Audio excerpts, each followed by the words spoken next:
Good morning, dear students. Today we will read the fourth chapter of our English book, and the name of the chapter is A Question of Trust, written by Victor Canning.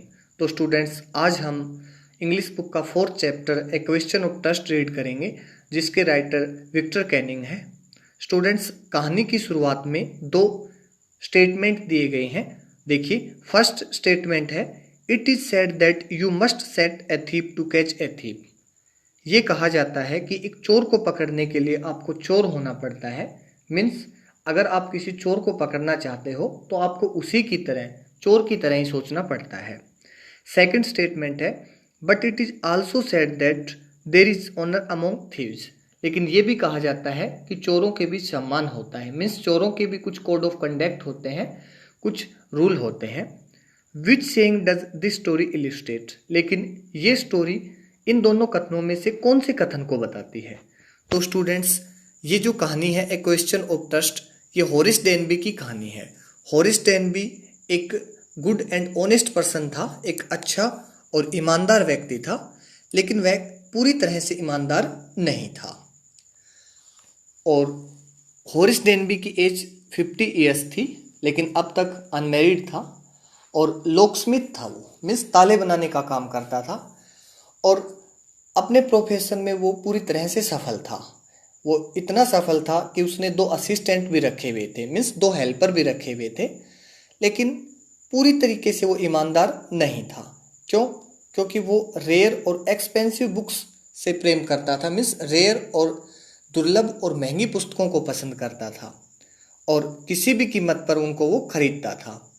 और इसके लिए वह क्या करता था, हर साल एक safe रोब करता था। मीन्स एक तिजोरी को लूटता था और एक सीक्रेट एजेंट के माध्यम से सीक्रेटली ही इन बुक्स को परचेज कर लेता था। चोरी करने से पहले वह अपने काम की अच्छी तरह से प्लानिंग करता था और इस बार उसने सोटोर ग्रेंज में बने मकान में चोरी करने का निर्णय लिया। और जुलाई महीने की चमचमाती हुई धूप निकली हुई थी और उसे पक्का विश्वास था कि इस बार की जो उसकी चोरी है वो भी बाकी चोरियों की तरह सफल होगी।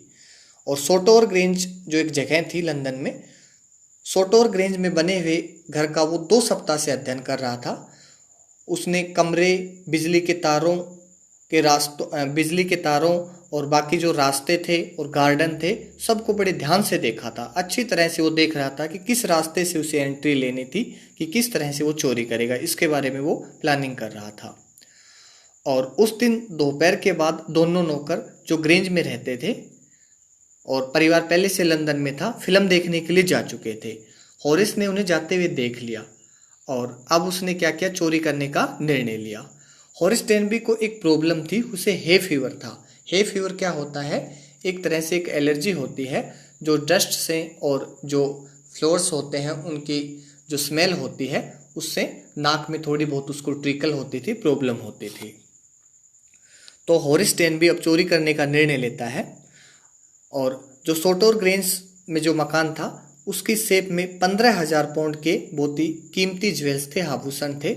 और हॉरिस ने सोचा कि अगर वो उनको एक एक करके भी बेचता है तो 5,000 पाउंड कम से कम उसको प्राप्त हो जाएंगे और अगले 1 साल तक इससे वो अपना काम चला सकता था। मीन्स वो क्या कर सकता था, किताबें खरीद सकता था।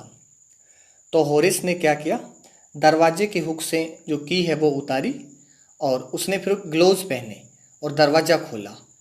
हॉरिस डेनबी हमेशा बहुत ही सावधान रहता था, ग्लोव्स पहनता था कि कहीं जो उसके फिंगरप्रिंट है वो ना रह जाए कहीं पर।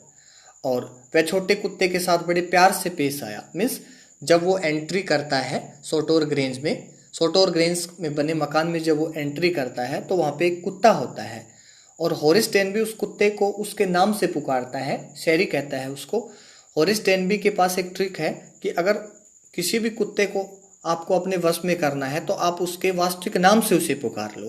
तो कुत्ते के साथ बड़े प्यार से बात करता है और उसके बाद उसने जो चोर घंटी है उसकी तारों को काट दिया। मीन्स एक अलार्म लगी हुई थी जो किसी भी चोर के आने पर सूचित कर सकती थी, उसकी तार को उसने काट दिया और फिर अच्छी तरह से अपने जो चोरी करने के इक्विपमेंट थे उनको उसने क्रमबद्ध किया, अरेंज किया।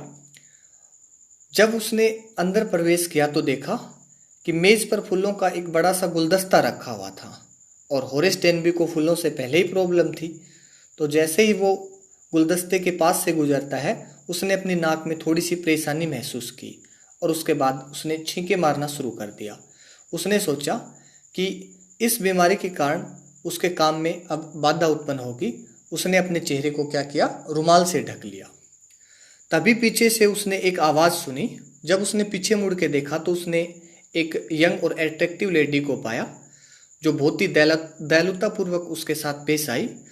उसने कहा कि वह इस घर की मालकिन है और वह अपने ज्वेल्स लेने के लिए आई है, अपने आभूषण लेने के लिए आई है, क्योंकि उस रात पार्टी में पहनने के लिए उसे आभूषणों की ज़रूरत थी। अब होरेस डेनबी डर जाता है और महिला से रिक्वेस्ट करता है कि वह उसे जाने दे। उसने कहा कि अगर आप मेरे को यहाँ पकड़ के जेल में भिजवा देती हो तो मुझे बहुत बुरा लगेगा, क्योंकि मुझे जेल जाने से नफरत है। और उसने प्रॉमिस किया, होरेस डेनबी ने प्रॉमिस किया कि इसके बाद वो लाइफ में कभी भी चोरी नहीं करेगा।